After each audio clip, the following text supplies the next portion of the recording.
राम राम नमस्कार सभी कर्मचारी साथियों को। स्वागत है आपका अपने चैनल हरियाणा कौशल रोजगार निगम पे। तो सभी साथियों को आज एक ताज़ा अपडेट लेकर आए हैं हरियाणा कौशल निगम की तरफ से। तो उन्होंने क्या अपडेट दी है और क्या वो लेटर जारी किया गया है, उसके बारे में हम आज इस वीडियो में चर्चा करेंगे। क्योंकि कई बार कुछ लेटर की जो लैंग्वेज होती है उस लैंग्वेज के अनुसार कर्मचारियों में भय बन जाता है और डर पैदा हो जाता है कि पता नहीं ये क्या लेटर है, किस वजह से ये लेटर डिपार्टमेंट ने निकाला है। तो साथियों, ऐसा ही एक लेटर कल जारी हुआ है, उसके बारे में हम आपसे बात करेंगे। तो देख लीजिए, आप थंबनेल के ऊपर भी देख रहे हैं कि कौशल निगम कर्मचारी बड़ा अपडेट, HKRN पोर्टल से कर्मचारी हटाने का मामला, किन कर्मचारियों को हटाने के लिए पत्र जारी हुआ। तो साथियों, हम सबसे पहले पत्र के ऊपर देख लेते हैं। ये देख लीजिए साथियों, ये है UHBVN उत्तर हरियाणा बिजली वितरण निगम लिमिटेड की तरफ से साथियों। तो साथियों, वीडियो शुरू होने से पहले सभी साथी चैनल को सब्सक्राइब जरूर कर लें और वीडियो को शेयर करें और लाइक कमेंट जरूर करें। तो साथियों देख लीजिए, ये UHBVN ने ऑल DDO को बताया है। UHBVN में regarding removal of contractual worker engage through HKRNL from HKRNL portal. तो मतलब जो कॉन्ट्रेक्चुअल वर्कर है और कौशल के थ्रू लगे हुए हैं, कौशल पोर्टल पर रिमूव करने के बारे में ये लेटर जारी है। तो आगे की डिटेल देख लेते हैं।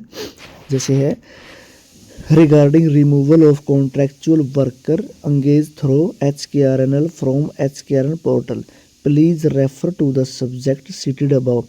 It has been observed that most of TDO raise relieving request on the portal late, which may cause problem to contractual worker to further engagement and drawn of EPF fund as well as chance of wrong disbursement of salary in their account।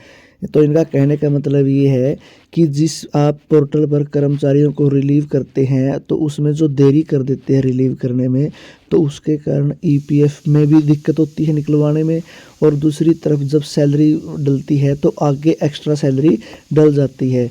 मान लीजिए कोई कर्मचारी की relieving date 1 दिसंबर है और विभाग उसकी relieving date समय पर नहीं डालता है, तो उसका EPF भी ज़्यादा डल जाता है उसके अकाउंट में और सैलरी भी।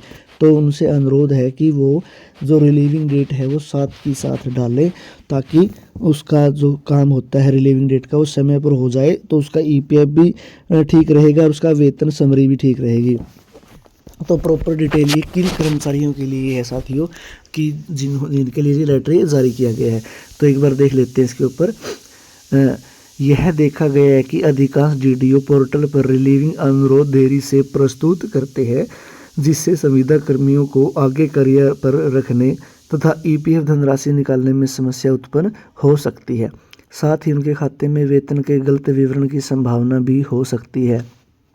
यह अनुरोध किया जाता है कि त्यागपत्र, सेवा समाप्ति, मृत्यु, पुनर्जीवित करने के अनुरोध को समय पर HKRN पोर्टल पर अपलोड करें। साथ ही DDO द्वारा हस्ताक्षरित सहायता दस्तावेज भी साथ में भेजें। यह भी सूचित किया जाता है कि पुनर्जीवित करने के अनुरोध में देरी के कारण उत्पन्न होने वाले परिणामों के लिए आपका कार्यालय जिम्मेदार होगा। यह मुख्य कार्यकारी अधिकारी प्रशासन UHBVN पंचकुला के अनुमोदन से जारी किया जा रहा है। तो साथियों, ये 2 दिसंबर 2024 का लेटर है। तो इसमें क्या बताया गया है कि इस वजह से है कि किसी कर्मचारी को रिमूव किया जाता है पोर्टल से किसी कारण, या उसको मतलब टर्मिनेट किया है, या उसकी मृत्यु हो गई है, या कहीं वो गवर्नमेंट जॉब पर लग गया है। तो कई कारणों से जब कर्मचारी को वो HKRN की नौकरी छोड़नी होती है तो उसका जो DDO है वो डिटेल समय पर उसमें सबमिट नहीं करता है, उसकी रिजाइनिंग की है या टर्मिनेट की है, रिमूवल की है, तो साथ के साथ नहीं करता है। तो उसका जो EPF होता है और सैलरी होता है तो उसमें वो एक्स्ट्रा डल जाती है, जिसके कारण उसको अगले बेनिफिट लेने में काफ़ी समस्या आती है। ऐसा ही केस हुआ है साथियों, एक EPF और EDLI की फाइल मैंने लगाई थी डेथ केस की, तो उसकी डेट ऑफ रिमूवल टाइम पर नहीं डाली गई थी और उसका 1 महीने का EPF और 15 दिन की सैलरी ज़्यादा डल गई है।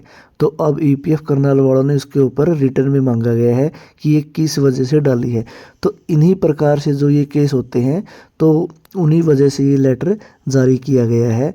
तो ये साथियों सिर्फ और सिर्फ उन कर्मचारियों के लिए जिनकी डेथ हो गई है या जिनको टर्मिनेट विभाग ने कर दिया गया है या कोई किसी कारणवश उसको रिमूव किया गया है, तो इन सभी कर्मचारियों के लिए ये है। बाकी किसी और कर्मचारी के लिए ये लेटर नहीं था साथियों। तो अगर आपके पास ये लेटर पहुंचे तो घबराने की ज़रूरत नहीं है साथियों। इसलिए वीडियो को ज़्यादा से ज़्यादा शेयर करें ताकि इन्फॉर्मेशन सभी तक पहुंच सके। धन्यवाद साथियों।